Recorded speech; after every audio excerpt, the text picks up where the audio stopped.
Fala galera ligada no Pautas e Táticas, vamos passar a régua aqui no que foram essas oitavas de final de Eurocopa que reservou muitas emoções pra gente.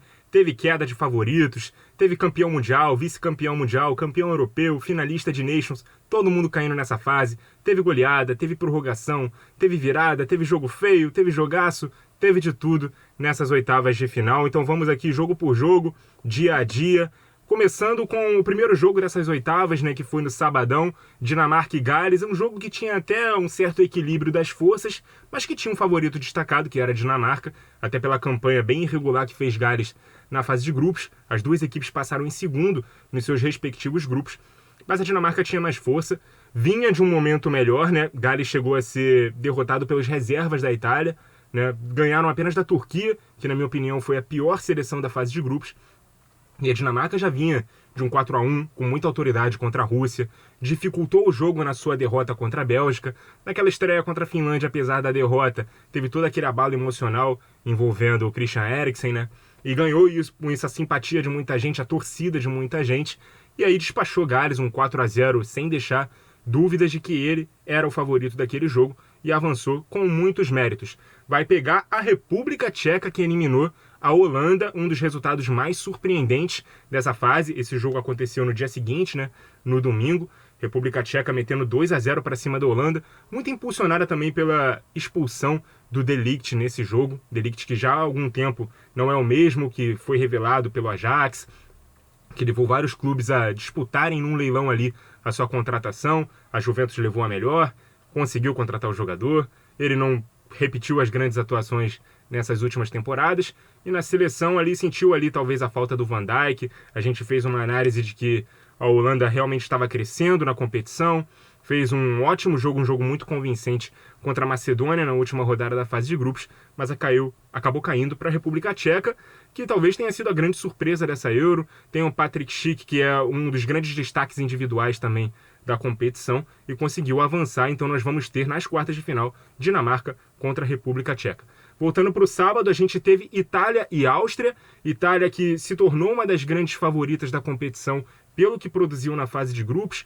Pegou uma Áustria muito boa, né? Um time que com certeza deve estar muito orgulhoso e muito esperançoso para pegar uma das 13 vagas europeias para a próxima Copa do Mundo. Uma equipe que já está fora dos mundiais há algum tempo, mas que tem uma boa geração. Fez 6 pontos na fase de grupos, dificultou o jogo contra essa Itália. A Itália que teve ali alguns erros, né, principalmente na escalação, né, optou pelo retorno do Verratti ao time titular em substituição ao Locatelli, que vinha de uma ótima partida, principalmente contra a Suíça, né, onde ele marca 2 gols naquela partida. Um cara que dá um pouco mais de pegada, um pouco mais de dinâmica ao meio campo. E o Verratti um cara que não faz uma boa dupla com o Jorginho, porque na minha opinião eles são 2 jogadores muito semelhantes tecnicamente e taticamente também. Apesar do Jorginho ser um cara mais de saída de bola, o Verratti um cara de mais aproximação no ataque, mas são 2 caras com as mesmas virtudes técnicas, né? Batem bem na bola, são bons no passe curto, acionamento e municiamento aos atacantes. Não são caras que se complementam, são caras que se equivalem.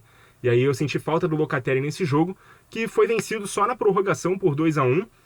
A Itália abriu 2-0, né?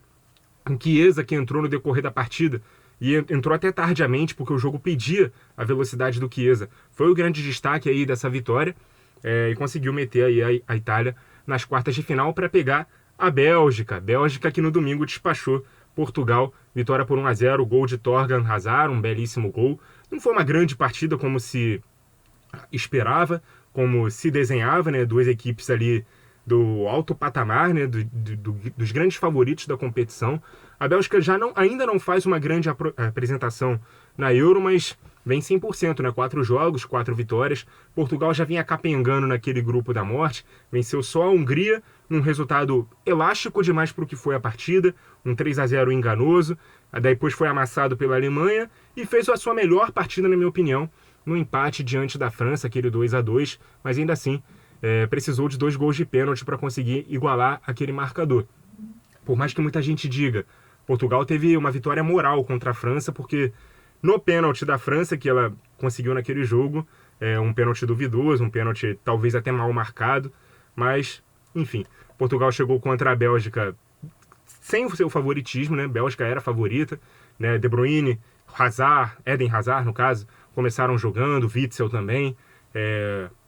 A gente já começa a ter um desenho de um time titular ali da Bélgica, mas o gol sai do Thorgan Hazard, até em substituição ao Carrasco, que deixou o time titular. O Carrasco, na verdade, foi substituído pelo Eden Hazard, né? Mas o Thorgan sobreviveu no time. A gente imaginava o Thorgan ficando no banco e o Carrasco voltando para a ala, que é a sua posição no Atlético de Madrid. Não aconteceu, enfim, Bélgica avançando de fase para pegar justamente a Itália, nesse que promete ser o melhor confronto das quartas de final. Ontem a gente teve o melhor dia, né, de Euro, né, na minha opinião. A gente está gravando aqui na terça-feira, dia 29. Na segunda-feira de oitavas de final, com certeza o melhor dia. Tivemos um Croácia e Espanha, que talvez tenha tido um placar que minta como foi o jogo. O jogo não foi tão bem jogado, mas foi um jogo muito animado, com muitos gols. Teve virada, um 5-3 para a Espanha na prorrogação, o jogo que terminou 3-3 no tempo normal, começando com aquele gol contra bizarro do Pedri, né, com uma enorme contribuição do goleiro Unai Simon, que não dominou aquele recuo. Um recuo que foi forçado pelo ataque da Croácia, que fez a marcação-pressão ali. E muita gente questionou por que o Pedri está recuando uma bola de 50 metros, justamente por conta dessa pressão do ataque croata, que resistiu bem até que a Espanha, que fez a sua melhor partida também na Euro, diga-se, conseguiu ali enfileirar os gols. Primeiro empatando com o Sarabia no primeiro tempo e acumulando outros 2 gols na segunda etapa. Aí o Luiz Henrique, que já tinha mexido no time, né, colocou 2 pontas dessa vez, né, já saindo do banco, já como titular, ele já mexeu no time ali pensando que o jogo já estava ganho, já pensando na próxima fase, poupando algumas peças, e nisso deu um gás a mais ali para a Croácia diminuir e depois empatar o jogo, levar para a prorrogação com toda a empolgação de que poderia virar a partida, porque conseguiu com muita luta empatar o marcador. Já havia uma Espanha desfigurada no que diz respeito à tática, segurando o Thiago Alcântara, que teve pouquíssima minutagem nessa Euro, não entrou durante os 120 minutos nesse jogo também, mas ainda assim a Espanha foi lá, meteu 2 gols ainda na prorrogação, com um recital do Dani Olmo, que é outro que saiu do banco e foi muito bem na prorrogação, e conseguiu eliminar o time croata. E aí sim tivemos o grande jogo dessas oitavas de final, França e Suíça, um jogaço de bola no que diz respeito à tática, à técnica, um jogo que realmente fez todo mundo que é fã de futebol se emocionar, uma partida impressionante com um desfecho que para muitos foi inacreditável, né? A grande favorita da competição, a França, atual campeã mundial, com um dos elencos mais badalados, um time titular fortíssimo, acabou sucumbindo diante de uma forte Suíça, que sempre teve uma defesa muito forte. Todo mundo sabia disso.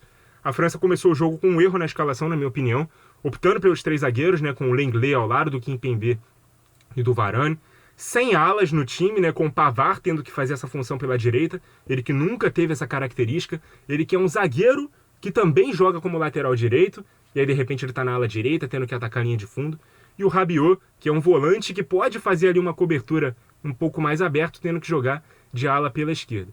Enfim, a França depois fez ali algumas substituições, né, no time, mudou para o 4-4-2, o Coman entrou no time, entrou muito bem, deu muito mais leveza. Depois da Suíça abrir o placar no primeiro tempo com o Seferovic e perder um pênalti com o Ricardo Rodrigues, isso deu um gás ali para a França, que em 2 minutos fez 2 gols com o Karim Benzema, um numa jogada que tem a participação do Coman, tem a participação ali também do Mbappé, e depois a assistência feita para o Benzema meter o gol de cabeça. Esse gol foi maravilhoso, o segundo gol do jogo. E é claro, o Pogba, que foi fantástico nessa partida, com muitos passes, ele vestiu, parecia que estava jogando de terno, de smoking, com a taça de vinho na mão, de tão bem que ele jogou nessa partida, e fez aquele gol que mais parecia uma cesta de 3 pontos, né, onde a bola entrou. Eu cheguei a comentar até no podcast sobre futebol, projeto paralelo aqui que a gente participa, que a gente divulga também aqui no Pautas e Táticas.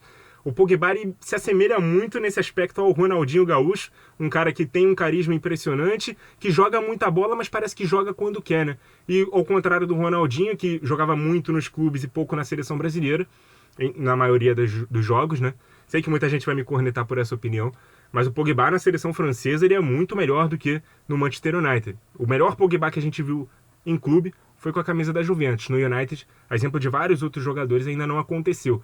Na seleção ele sempre foi muito bem, na última Copa, nessa Euro, ele encerra a participação dele na Euro como o melhor jogador. Mas enfim, a partida vai para os pênaltis, porque a Suíça ainda busca 2 gols no finalzinho do segundo tempo. Um belo gol do Arnautovic atacando a bola, né, naquele cruzamento em que ele vai em direção à bola e cabeceia. Para mim, um belíssimo gol de cabeça. E depois, o gol do empate do jogo, com direito a drible, deixando o Kimpembe no chão. E o empate acontece. Na prorrogação, a França é melhor, tem as melhores chances. O Mbappé chega a perder gol ali com o pé esquerdo. Ele meio que finaliza sem ângulo com a perna esquerda. Ele tinha tempo, tinha espaço para poder ajeitar com o pé direito e não toma a melhor decisão. E ainda nos pênaltis, ele que é o último a bater e o único a errar, acaba desperdiçando a cobrança e classificando a Suíça para a próxima fase. Então vamos ter Suíça e Espanha em outras quartas de final. E hoje, o último dia de oitavas de final da Euro, a gente teve Inglaterra e a Alemanha. Deu Inglaterra em Wembley. Finalmente a Inglaterra consegue vencer a Alemanha. Apenas a segunda vitória em toda a história de jogos oficiais. A única vitória tinha acontecido lá na final da Copa do Mundo de 66, né? Aquele jogo polêmico com um gol que a gente não sabe até hoje se a bola entrou ou não entrou, que os alemães reclamam muito. E a Alemanha vinha dando porrada na Inglaterra depois disso em quase todas as partidas. Mas hoje veio aí a redenção dos ingleses, que vinham muito desconfiados, né? A exemplo da própria Alemanha, mas a Inglaterra carregando um peso de favoritismo antes da competição começar, que era muito grande, e um futebol apresentado que ainda não era muito convincente.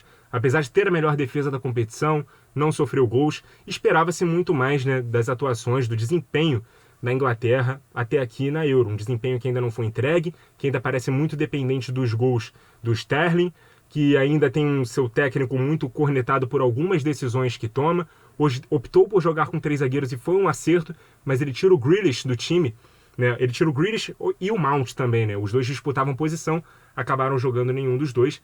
Entrou no time o Trippier como ala pela direita e o Saka na posição dos dois como ponta. Eu jogaria o Saka para a ala e o Grealish ali no meio, porque ele pode cortar para dentro, abrir o espaço para o Saka entrar em diagonal. Seria uma situação muito interessante ali, né? Mas chama atenção principalmente Foden e Sancho no banco e um Sterling comendo a bola, marcando 3 gols ali dos 4 únicos na Inglaterra na Euro, e o Harry Kane marcando seu primeiro gol também na competição. Então a Inglaterra classificada, a Alemanha eliminada, com o Joachim Löw se despedindo, né, de Die Mannschaft. E o último classificado foi a Ucrânia, né? Dá para dizer que também foi uma surpresa a classificação da Ucrânia, não era favorita contra a Suécia. Abre o placar num gol muito bonito do Zinchenko, lateral esquerdo do time. Uma jogada que começa, se eu não me engano, com o Yarmolenko metendo um passe de 3 dedos para ele, e ele também metendo muito efeito na bola na finalização, sem chance de defesas para o goleiro Olsen, que foi um dos grandes destaques da primeira fase também. E o Forsberg também era o grande nome da Suécia, empatando o jogo, metendo bola no travessão, levando o jogo para a prorrogação. Uma prorrogação que teve muita porrada, muitas lesões, jogador quase quebrando a perna, expulsão, e ali no minuto final a Ucrânia consegue virar o jogo. Virar não, né? Mas meteu o seu segundo gol na partida, se classificar, e agora vai enfrentar a Inglaterra nas quartas de final. Prognóstico dessas quartas: Bélgica e Itália. Para mim vai ser o grande jogo da competição. Já vai abrir o dia de competições já na sexta-feira. Vou trabalhar nesse jogo numa transmissão da Alternativa Esportes, então já fica aí o convite. Vou deixar o link na descrição do vídeo também da transmissão. Vejo a Bélgica com uma força maior do que a Itália, mas a Itália jogando mais bola na competição. Mas time por time, vejo a Bélgica com mais força pela sua qualidade individual de elenco também. Eden Hazard e Kevin De Bruyne ainda são dúvidas para o jogo, mas Lukaku está confirmado. Espanha e Suíça. Acho que não dá mais para duvidar da Suíça, e a gente tem uma Espanha mostrando evolução. Já tem o melhor ataque da competição com 11 gols. 11 gols muito mal distribuídos, né? Já que 5 foram na última partida e 5 na partida anterior. Abriu a competição passando em branco e fez um gol no empate contra a Polônia. Mas ainda assim, é um fato, é o melhor ataque da competição. E vai ter ali a Suíça, que sempre se destaca por uma boa defesa. Então a gente já imagina como deve ser o jogo, né? Espanha administrando a posse de bola, Suíça se fechando. O meu temor é que seja um jogo ruim e a Espanha não seja agressiva para tentar fechar esse ferrolho. Mas se a Suíça conseguir aproveitar as chances de contra-ataque, como aproveitou contra a França, pode dificultar e conseguir a classificação. Inglaterra e Ucrânia, temos a Inglaterra como classificada. Inglaterra que inclusive vai fazer o seu primeiro e único jogo, né, nessa Euro fora de Wembley, fora de Londres, fora de casa, né, fez as suas 4 primeiras partidas dentro de seus domínios. Se avançar de fase, vai jogar as semis e a final também em Wembley. Então, o palco está armado aí para a Inglaterra conseguir ser campeã da Euro, até porque pegou o lado mais fácil da chave e vai ter um confronto menos complicado. A Ucrânia, de todos os terceiros colocados, inclusive dos 4 terceiros colocados, 3 conseguiram avançar, mas dos 4 terceiros colocados, né, a Ucrânia foi a pior, foi a última seleção a se classificar às oitavas de final, fazendo conta ali, fez apenas 3 pontos na fase de grupos, mas avança de uma Suécia que foi líder do grupo que tinha a Espanha, por exemplo. Então, vai ser um confronto ali que tá a cara da Inglaterra pipocar e cair contra uma seleção mais fraca, depois de ganhar o hype ali de derrotar uma Alemanha, ganhar peso, se empolgar e tal, mas é claro que a Inglaterra é favorita a vitória nesse jogo. E Dinamarca e República Tcheca, a gente imagina também uma partida equilibrada.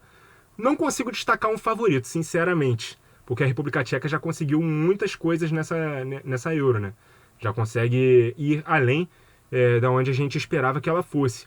E a Dinamarca, apesar de ter mostrado muito futebol nas últimas 2 partidas, marcando 4 gols em 2 jogos seguidos, marcando 8 gols, né, isso em 2 partidas decisivas, onde ela consegue sair de um 0 ponto para 3 pontos em uma classificação e depois dar aquele show contra o País de Gales, vai pegar uma República Tcheca que só eliminou a Holanda e surpreendeu muito na fase de grupos também, dificultando o jogo contra a Inglaterra, contra a própria Croácia também.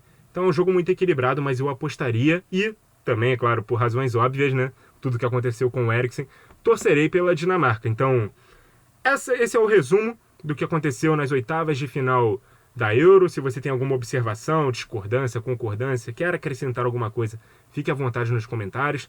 Vamos debater aí o que de melhor aconteceu nas oitavas da competição. Vamos ter o balanço também após as quartas de final. Muito obrigado a você que acompanhou o vídeo até aqui. Continue ligado no Pautas e Táticas. E até a próxima!